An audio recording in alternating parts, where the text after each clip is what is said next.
Now, one part of this hypothesis is do this. And this is where the idea is expressed. What do you want to do? An idea solves a problem. You're not doing this just for nothing. There's a reason. But to solve a problem, you must first define a problem. And think about that as dependencies.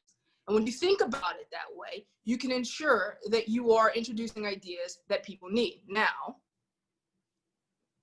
what is a problem?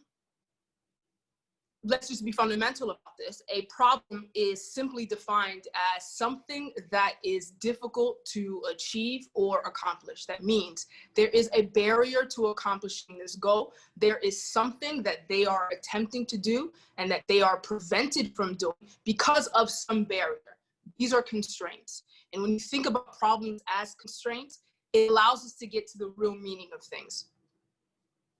So what are constraints, really? What can't they do? What are they not able to do? What don't they have? What are they prevented from doing? Or what are they forced to do instead?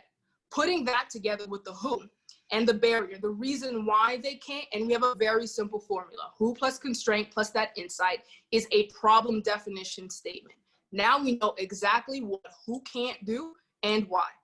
So busy parents and millennials without a car can't get to the grocery store to shop because they don't have the time or the transportation. Here, I've identified who has a problem, what the problem is, and why. But not like this. Technology hasn't changed in 20 years. There is no problem identified here. And this is the difference between an observation and a problem. Just because something exists does not mean that there is a problem. To this, I would reply, water has always been wet. What's the problem with that? Fire has always been hot. What's the problem with that? And for all I know, tires have always been round. What's the problem with that? A problem statement is about an understanding of an observation. That's what an insight is.